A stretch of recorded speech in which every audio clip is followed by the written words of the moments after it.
Hey guys, welcome back to new video. You are watching Patel in Australia. तो आज हम बात करने वाले हैं कि आप अपनी जीटीई में अपना फंड्स कैसे शो कर सकते हैं, क्योंकि ऑस्ट्रेलियन स्टूडेंट वीजा में सबसे इम्पोर्टेंट फंड ही होता है। अगर आपका फंड जेन्युइन होगा और कोई भी फेक डॉक्यूमेंट नहीं होगा तो ही आपको अपना वीजा मिलेगा, वरना आपके साथ भी मोही ही होगा। अगर आपने अपनी प्रोसेस कर दी है और अगर फेक डॉक्यूमेंट अप्लाई किया है और ऐसा कोई फंड के रिलेटेड आपने सबमिट किया है कि भाई वो जेन्युइन नहीं है और ऑस्ट्रेलिया की गवर्नमेंट वो कंसिडर नहीं करती, तो भाई आप भूल जाइए, आपका वीजा नहीं आने वाला है, क्योंकि अभी ऑस्ट्रेलियन स्टूडेंट वीजा स्ट्रिक्ट हो गया है। वीडियो चालू करने के पहले हम आपको बता दें कि इतने दिनों से हमारा वीडियो क्यों नहीं आ रहा, क्योंकि भाई हमारा एडिटर है वो बहुत ही सस्ता है, बहुत ही ज्यादा सस्ता है।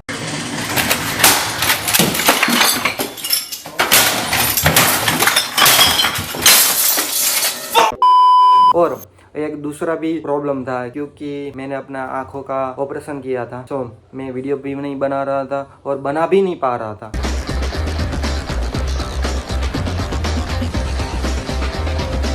Boys relax relax.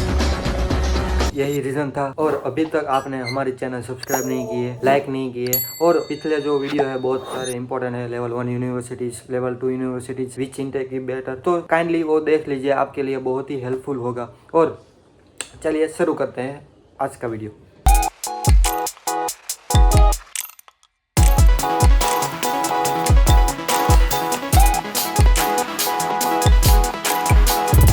So guys, सबसे पहला तरीका है फंड शो करने का। अगर आपके पास 40 to 45 lakhs on your bank account, तो भाई वो एटलीस्ट 3 मंथ ओल्ड होने चाहिए और विथ सोर्सेज होने चाहिए कि भाई ये पैसे कहाँ से आए थे, और 3 महीने पुराने तो होने ही चाहिए। अगर आपके पास जेन्युइन फंड है वो 40 से 45 लाख, तो वो आपको कहाँ से आए थे वो भी बताना पड़ेगा। और अगर आपके पास ये जेन्युइन नहीं है तो भाई प्लीज अप्लाई मत करना। और नेक्स्ट है, आप एजुकेशन लोन भी ले सकते हो, और एजुकेशन लोन में कोई भी कोऑपरेटिव बैंक नहीं चलेगी, नेशनलाइज बैंक ही चलेगी। आप गूगल कर सकते हैं कि कौन कौन सी बैंक नेशनलाइज है और उन बैंकों की ही लोन चलेगी। यानी कि मान लीजिए IDFC फर्स्ट बैंक है, एक्सिस बैंक है, जो नेशनलाइज है उनकी लोन चलेगी। आपको पता चल जाएगा अगर आप गूगल करोगे तो। और कितनी लोन लेनी है, सारी की सारी लोन नहीं लेनी है, आप ले तो सकते हो पूरे के पूरी loan, but as a safer side अब हमको चाहिए क्या भाई, वीजा चाहिए। तो वीजा के लिए अगर आपके पास मिनिमम 25% भी अपने खुद के फंड है तो बेटर पड़ेगा। सारे की सारी लोन लेने से अच्छा है कि भाई अगर आपके पास सारे स्पॉन्सर मिला के भी 25% आपके खुद के फंड इकट्ठा हो गए, तो बाकी के 75% की आप लोन ले सकते हो, और वो आपके वीजा के लिए अच्छा हो सकता है। क्योंकि सारे की सारी लोन ना लेने से अच्छा है थोड़े से हमारे फंड भी बताइए, क्योंकि ऑस्ट्रेलियन गवर्नमेंट को ये लगेगा कि भाई हाँ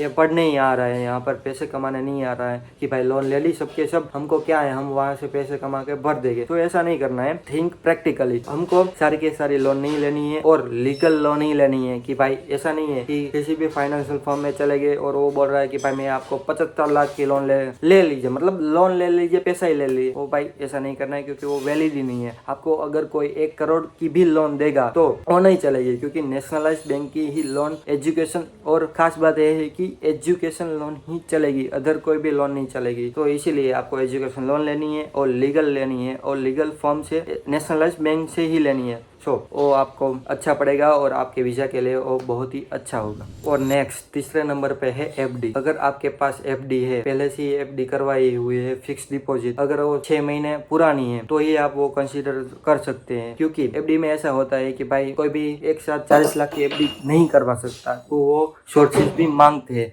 अगर आपके पास 6 महीना पुरानी FD है, फिक्स डिपॉजिट है और विथ सोर्सेज, वो लोग सोर्सेज भी मांगते हैं कि भाई पैसे आए कहाँ से। ऐसा नहीं है कनाडा की तरह कि भाई आप हमको GIC दे दीजिए इतने डॉलर, फलाना फलाना फलाना, और हम आपको यहाँ पे बुला लेंगे। ऐसा नहीं है। ऑस्ट्रेलिया में ऐसा है कि हमको फंड तो चाहिए ही चाहिए, हमको जीटीए में वो फंड आपको शो करने ही पड़ेंगे, मतलब करने ही पड़ेंगे, पर वो फंड आए कहाँ से वो भी चाहिए। कि फंड तो है हमारे पास, पर वो कहाँ से आए, ऐसा नहीं है कि बाजू वाले ने दे दिए तो चलेगा, ऐसा नहीं है। अगर आपके पास सही के जेन्युइन फंड है तो ही आप ऑस्ट्रेलिया में शो कर सकते हैं, क्योंकि ऑस्ट्रेलियन गवर्नमेंट अभी बहुत ही स्ट्रिक्ट हो रही है। आपने न्यूज भी सुनी होगी, हमारे जैसे बंदों से भी सुना रहेगा, और वो बिल्कुल ही सच है। और फोर्थ पॉइंट है, अगर आपके पास एग्रीकल्चर इनकम आ रही है तो वो भी आप शो कर सकते हो। अगर आपके डैड के पास या फिर दादा के पास भी, और दादा या आपके फादर अपनी एग्रीकल्चर इनकम भी शो कर सकते हैं कि भाई ये हमारा लैंड है, यहाँ पर है, और इसके हम ITR भी पे कर रहे हैं, और इतनी इनकम हमारी हर साल हो रही है, तो वो आपके बिल भी कंसिडर हो सकते हैं।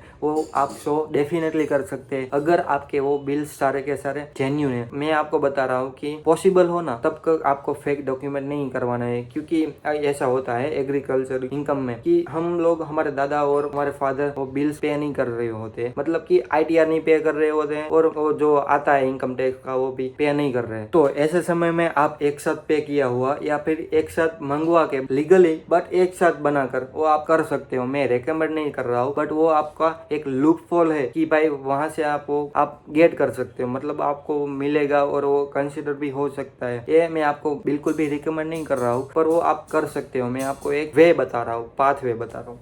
So yes, you can definitely make it. और फिफ्थ और लास्ट पॉइंट है सेल डीड। अगर आपके पास अपनी खुद की प्रॉपर्टी है और वो आप जेन्युइनली किसी को सेल कर रहे हो तो वो आप ओनली तब ही कंसिडर कर सकते हो, क्योंकि पहले से ही सेल डीड का बहुत ही नाम खराब है, मोए मोए ही हो चुका है भाई। क्योंकि मैं आपको बताता हूँ, प्रीवियस इंडेक्स में मेरे दोस्त ने फाइल रखी थी ऑस्ट्रेलिया के लिए स्विनबर्न यूनिवर्सिटी में। वो काफी अच्छी यूनिवर्सिटी है, आपको पता ही होगा कि क्या हुआ था कि उसने फाइल रखी थी, अपनी वीजा की फाइल नहीं रखी थी, COE अप्लाई की थी। COE मीन्स के उसने फेक बनवाई थी। एडवोकेट होता है ना, उससे स्टैंप और सही सिक्के करके फेक COE, कोई प्रॉपर्टी सेल भी नहीं की थी और एक स्टैंप पेपर पे सारे का सारा वो करके स्टैंप और सही सिक्के करके उसने वो GD प्रोसेस में सबमिट भी कर दी स्विनबर्न यूनिवर्सिटी में और फीस पेमेंट भी कर दी। और उसको पता है क्या हुआ, उसकी COE ही रिसीव नहीं हुई, उन लोगों ने रिजेक्ट कर दी कि भाई आपकी ये COE वैलिड ही नहीं है, आपका ये फंड है वो वैलिड ही नहीं है, हम आपको COE नहीं दे सकते। और उसका तो इतना सारा वो पैसा बर्बाद हुआ और वो सब हुआ कि उसने तो ऑस्ट्रेलिया कंट्री चेंज कर दी। अभी वो ऑस्ट्रेलिया नहीं जा रहा है बिकॉज ऑफ से उसकी प्रोफाइल एक तो खराब हो गई और उसके पैसे भी चले गए और वो कुछ काम का नहीं हुआ। तो भाई ऐसे सब में मत फंसना। और अगर आपके पास रियल प्रॉपर्टी है तो वो जेन्युइन सेल करके ही आप वो दिखाना, ताकि आपके कोई पैसे भी फालतू में वेस्ट ना हो और आपको वीजा के टाइम में भी कोई प्रॉब्लम ना हो। और अगर आपके पास इंडेक्स की कॉपी होगी तो आप सेल करके आपकी इंडेक्स की कॉपी भी लगा सकते हो, ताकि उन लोगों को ऐसा हो कि भाई नहीं, इन लोगों ने जेन्युइनली किसी को सेल किया हुआ है। सो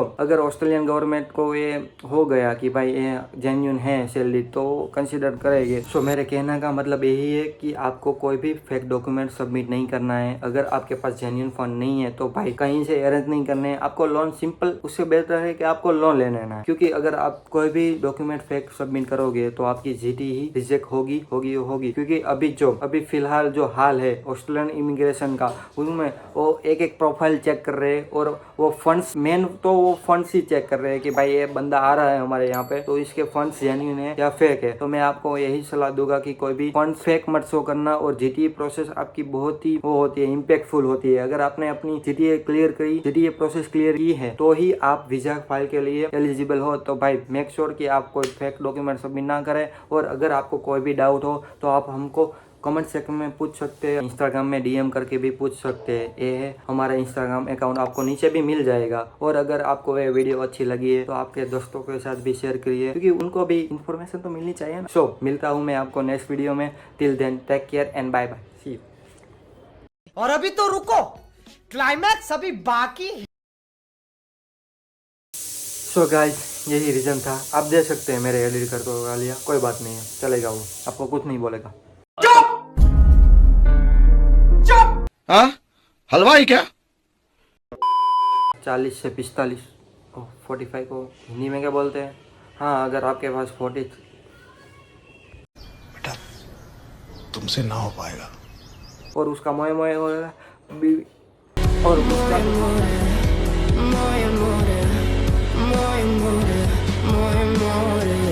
जेन्युइन नहीं है तो भाई प्लीज अप्लाई मत करना। हम मालूम है तेरे बाप को मत सिखा, चल। तो वीडियो चालू करने के पहले हम आपको बता दें क्यों